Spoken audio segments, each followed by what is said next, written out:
This video is for Orania's international friends, and I bring a message to you in regards to two major events that occurred in the past week or so. One in regards to a message from a minister, the Minister of Constitutional Development and Justice, where they blatantly disregard Afrikaners' rights to self-determination. More on that in a second. The other one is Afrikaners, the Not in Our Name movement, who sent a message to the President of the United States saying that everything is just peachy here in South Africa, everything is fine, no need to worry about South Africa, no narratives to be driven under the name of Afrikaners. And a full 42 people signed that letter, but more on that in a second. I want to start with something else, just context for what we're about to discuss. And I think this is a very important video, and for the reason that the moment that a government starts chipping away at constitutional rights to form those rights in the manner that they fit said government best, you are on very, very, very, very dangerous waters. I just want to quote something first, and I'll end the video again with this reference. It's from this book, Gerald de Lange, South African Forces in German Southwest Africa, 1914-1915. The title of this book, Urgent Imperial Service. Why is this the title? It's from a cable sent to Minister Louis Botha of South Africa on the 6th of August 1914, stating, if your minister at the same time desire and feel themselves able to seize such a part of German Southwest Africa as will give them command of Swakopmund, Lüderitz and the wireless stations there or in the interior, we should feel that this was a great and urgent imperial service. More on that in a second. Just a bit of context. This is after the Second Anglo-Boer War, the Second Freedom War, as we obviously call it. And the British conquered South Africa, made it one country where it was Boer republics, and it was colonial entities and Zulu and Xhosa kingdoms and nomadic people and so on. It was made into one territory, one state, South African state. And now the royal forces requested this urgent imperial service from the Boer people to attack the Germans to further the British efforts in World War I. An urgent imperial service. Okay, let's dig in. What happened in regards to the letter that was sent just a few weeks ago? It came to light recently. It was published and we got our hands on it here at the Orania movement. It's a parliamentary exchange in the Parliament of South Africa where EFF member Carl Niehaus, one of the members of parliament for the EFF, Economic Freedom Fighters Communist Party, where he went ahead and asked certain questions to create a context in which the Minister of Constitutional Development reacted, Constitutional Development and Justice. She reacted and she stated even more dangerous things.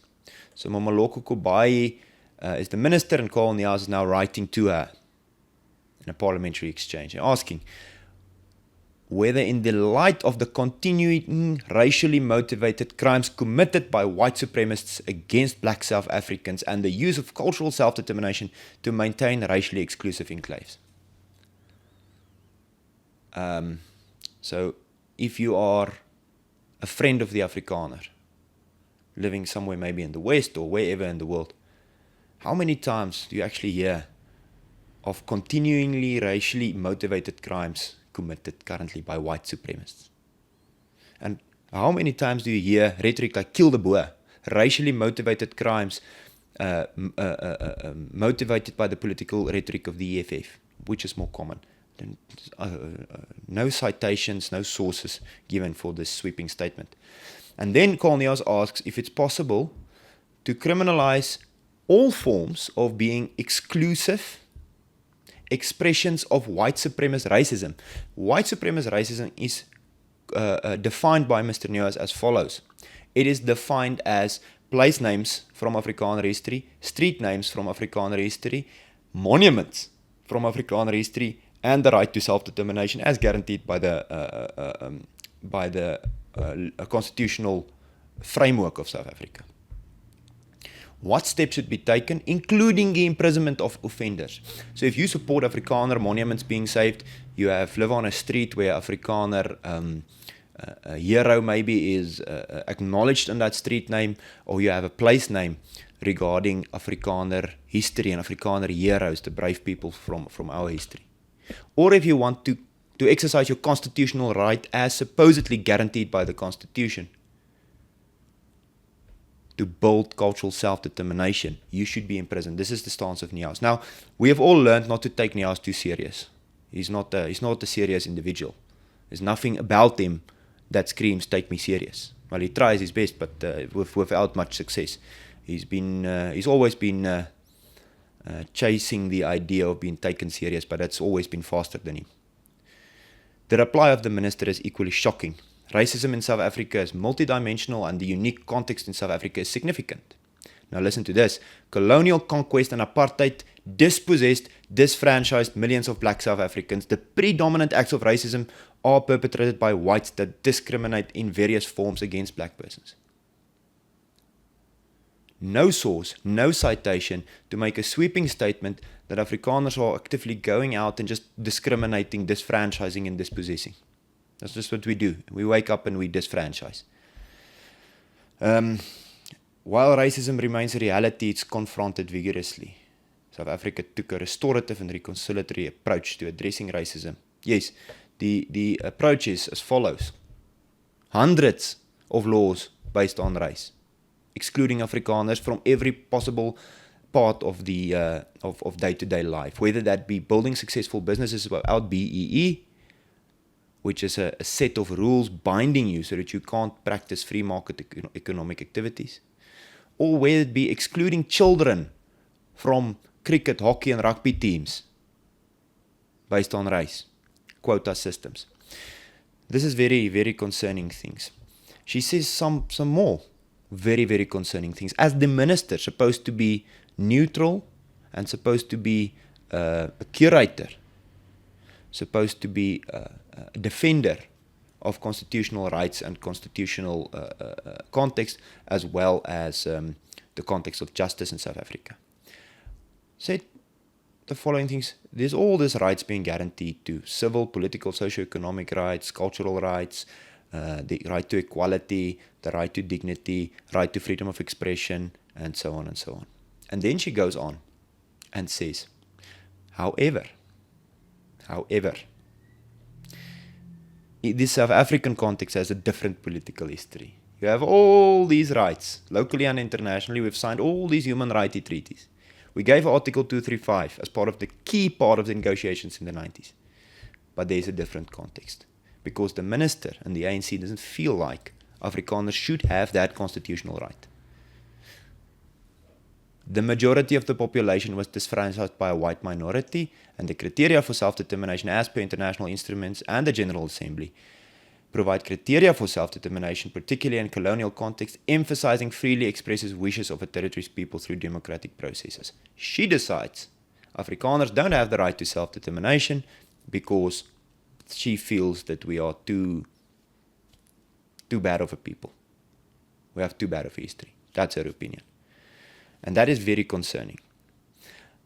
Taking away rights, obviously she's got no right to do it, it's totally unconstitutional. It will land her a series of constitutional court cases if she ever tries to enforce this, because it's unconstitutional, very clearly so. She goes on to say, well, what's more is white people in South Africa has got it very well. There's no threat to them, and it's going very good with them. So it's not necessary. It is not necessary for them to use that right, Article 235. What is Article 235? I just said it is part of the negotiations of the 90s. It was the only thing we really got out of the negotiations. We lost everything else. And that is to say that Afrikaners do have the right to cultural self-determination. It was signed. It was even said in Parliament. I've spoken many times about the Wali Musa Declaration, clearly stating in the Mandela Parliament still that the pursuit of Afrikaners to strive toward development of a particular region in the country as a home for Afrikaner culture and language is a legitimate pursuit. This was in 1998. The Accord on Afrikaner Self-Determination, supported in Parliament by the Wali Musa, then Minister of Constitutional Development, quotes by him, saying this is legitimate. This is a legitimate right. You can exercise that right. No. Minister Kubai just decided that it's not necessary because she doesn't feel like it. Now, the Freedom Front Plus also condemned this in very, very strong terms, the absurdity of this. But if you really go and read this reaction, it is very concerning. Now, Afrikaners want to build a future here. The Orania strategy is as follows. There is the de jure, and these fights must go on. And that's why we ask you, our supporters from abroad, our supporters here in South Africa, sign our petition against this despicable things that's been said. That it's just going so well with Afrikaners, there's no issue, so it's not really necessary to give us our constitutional rights. Sign our petition, please. We'll put the link in the comments. We need support and we need public support. If you actually go read the Accord on Afrikaner Self-Determination and the whole context of Section 235 of the Constitution, it is clear that mass support for Article 235 and the right to self-determination is necessary. The Minister also refers to that. Is necessary to further this cause. So please sign the petition. Please reject with us this despicable claims by Niehaus and by the Minister. We will send you an email. We're going to ask you to also join the Orania movement. If that is within your possibilities to donate to our cause, to become a member of the Orania movement and help us build, please do so. We need every bit of support that we can. If it's not possible for you, sign the petition. Get involved by maybe sharing the message. Get involved by letting more people know. That's also very, very necessary. If it's not currently possible for you to support. But if you find it in your heart to support our cause, to help us with this, it really helps a lot. Please check out the links in the description and in the comments. And let's reject these claims. I want to go on to the next thing, and that's why I referred to the Urgent Imperial Service, and that's the, I think, 42 Afrikaners. Well, actually not Afrikaners. I'll come to that point in a second. Who wrote a petition, open letter to the President of the United States, President Donald Trump, saying that not in our name will your lies be accepted and the lies of organizations like AfriForum Solidarity, stating that there are serious issues in South Africa needing attention. Everything is just peachy, they said. That's signed by 42 people. You know, all of you know that Charlize Tron referred to the 44, the 40 Afrikaans-speaking people. So maybe it's all of us then. Signed by people like Rudy Buys, which is, I said just recently, a diversity consultant. If there's ever a fake job description, that is it. Diversity consultant.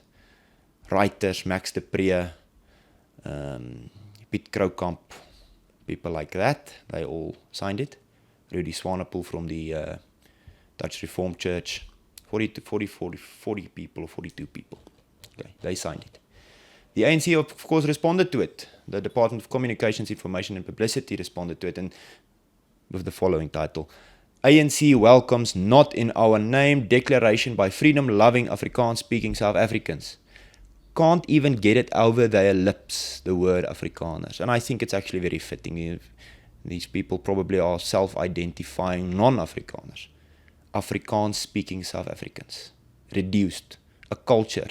A people with a big and wide and deep history, reduced only to the language they speak, because their values clearly don't align anymore with what Afrikaners are. But the ANC welcomes it, and they go on to say it's a courageous stance and how good everything is actually going. We reject the narrative that Afrikaners are victims of racial persecution. Only like a few hundred laws based on race in South Africa, framing now used to support the far right, great replacement theory in the United States, blah blah blah. Okay, it goes on like that. South Africa belongs to all who live in it, black and white, says the statement.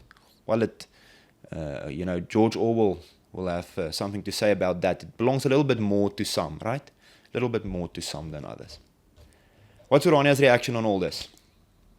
Every brick we put down, every half meter of tar road that we built, every house that goes up, every new parking bay, every new school classroom, every kid joining the school, every student studying here in Orania at our fairly new college, every person involved is a little monument for freedom.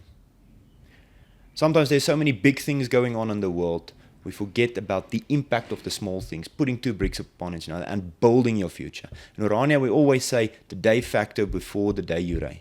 De jure recognition is, through the constitutional right that we have, there's a wide acceptance of the fact then that Afrikaners should have their own territory, a free Afrikaner area, at the very least.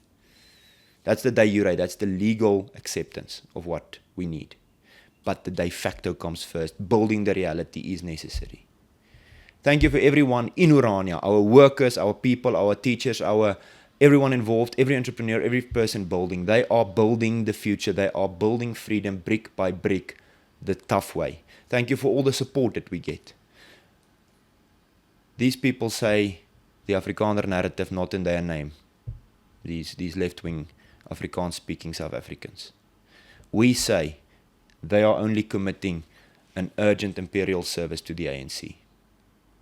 In Orania, we will conduct ourselves in a manner only accountable to God and to our people, friendly towards all, but building a future for ourselves. And thank you to all of you who watched this video. Please like, subscribe, comment, get involved. Tell us in the comments how you are involved. And if you're an international friend of Orania, consider donating, consider signing our petition, and help us build this future. Freedom in our time.